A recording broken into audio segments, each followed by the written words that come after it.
I had been noticing and commenting and writing about the global debt bubble since about 1998, when Asia fell apart on a debt bubble. And that was the Asian crisis. And I started noticing the same trends were happening in the West, and Japan was also quite far ahead. So I was getting very worried about the financial system. Then 2008 came along, and we blew up the financial system, and the answer was to print money. And then 2012, we almost lost Europe as well, based on the same issue, debt. Over that period, I started looking around for an answer. How can we avoid this? People had looked at gold, but that was only part of an answer. How do you actually build a financial system? So I started thinking about, could I create the world's safest bank? One that held treasuries directly with the Federal Reserve, let's say, or whatever it may be. So I spent about a year on that journey. And during that journey, one of my friends came to me and said, have you looked at Bitcoin? So that was 2013, early 2013. So I very quickly understood, what its promise had, particularly blockchain and the scarcity value. And I probably wrote the first ever stock to flow paper from a macro perspective in 2013 about how I valued Bitcoin versus gold, for example, using stock to flow analysis. And I first started investing it back in 2013. And so I'd followed the journey of crypto and, I learned about some of the other protocols and started getting interested in the whole space. And by about 2015, I'd started realizing that everything in the world was going to get tokenized in the end, and that this was going to be a predominant business model. But the Bitcoin price after the bull run in 2017, was coming down. And so I got out during that bull run too early. The forking wars had freaked me out a bit. So I got out, but I'd made a lot of money in it, or made some good returns in it. And then I was following the space briefly. But my hypothesis was that when the next recession comes, we're going to have to test all of this all over again. The financial system, debt, central bank printing, all of it.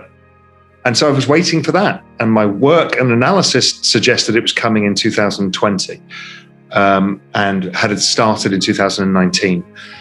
So I was then starting to get much more focused on crypto. There was a lot of other macro things going on. The pandemic hit, which obviously accelerated the process and now made it the biggest economic event of all of our lifetimes. So the answer was going to be, if my hypothesis was right, the biggest monetary experiment in all recorded history. That had to be the offset to this. I was then looking at the chart of Bitcoin, and it was forming this perfect big triangle pattern, which is a nice consolidation pattern, usually that precedes a breakout. And it backed into the middle of this triangle in March 2020 as everybody panicked and all risk assets sold. And that was the time I said, this is the opportunity. There's only one way for this to go. It's either going to zero, which was almost no chance, or this was the start of the move. So I started buying Bitcoin then. Then I really went very long when it broke 10,000, which was the triangle. And then over the course of the year, I got to 100% of my liquid net worth by about August last year. Wow. That was all in Bitcoin. And then I broadened that out and increased my Ethereum exposure by about October, thinking that Ethereum was actually going to massively outperform for a couple of years. So increased my Ethereum exposure and then added a basket of other tokens, and then took some macro bets in the future of where this is all going, which I think is communities, social tokens, that kind of use of NFTs outside of just artwork, but attaching assets to the blockchain and also the metaverse. So that's where I am now. And so I'm now mainly, I think about 55% Ethereum, 25% Bitcoin, and the rest spread amongst a bunch of different tokens. Bitcoin has these two attributes. One is this store of value. So it's like gold because it's a scarce asset, like artwork and other things, real estate. But it has this other thing, which is this call option on the future. What could it be? What could it be used for? What could this technology be used for? And that's really the network effect that is Bitcoin. And it's the same for the whole crypto space. So if it really was going to be a store of value and the central banks were printing an unprecedented amount of money, then like equity prices, real estate prices, gold prices, it should go up in value. But it should go up a lot more because it has this call option on a potential future financial system too. So that was really what I saw. And the chart started playing out exactly that way, where Bitcoin started outperforming every other asset on earth, and it became no point to own any other assets. Now, this year has been less that. Bitcoin has kind of kept pace with other assets, but in a weird way, it went up a lot first and then came down a lot. But over time, it's generally outperformed everything. And what about Ethereum? Why increase your exposure so much so that it even trumps Bitcoin? In October, I started seeing the chart of Ethereum versus Bitcoin and looked like it was going to start outperforming, just a chart pattern and a hunch. And then I started digging into, okay, how do you value Bitcoin and Ethereum? So we've had the stock to flow model, but really what it was to me was also a network. And you use something called Metcalfe's law to value a network, which is basically a network has value proportionate to the number of people on the network and the number of interconnections they have with each other. So I could see that in Bitcoin, and you could pretty much prove it out by putting like number of active wallet addresses and the price of Bitcoin on a chart, and you basically get a very high correlated answer.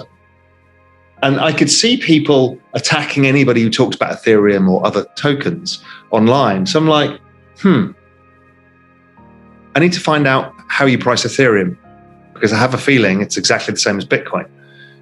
And what was interesting is I used the same mechanism and it's priced exactly the same way.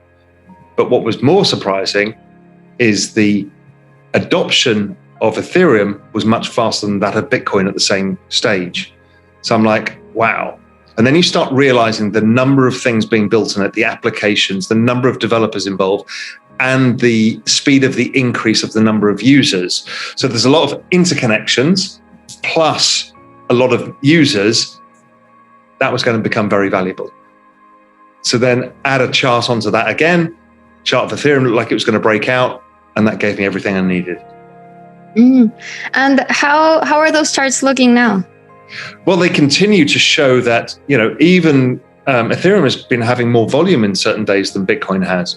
The wallet address growth is faster than Bitcoin. In every way, it's outperforming Bitcoin, except in market cap. I think we call it the flippening, when Ethereum is larger than the market cap of Bitcoin. That's nothing to say that I don't believe in Bitcoin. Bitcoin is a different thing to Ethereum. Many hardcore Bitcoin believers think that all applications will be built on the Bitcoin blockchain. But I think that's more a hope than a reality. The reality is many different ecosystems will get traction for different things. And Ethereum right now has DeFi, NFTs, social tokens, all on it.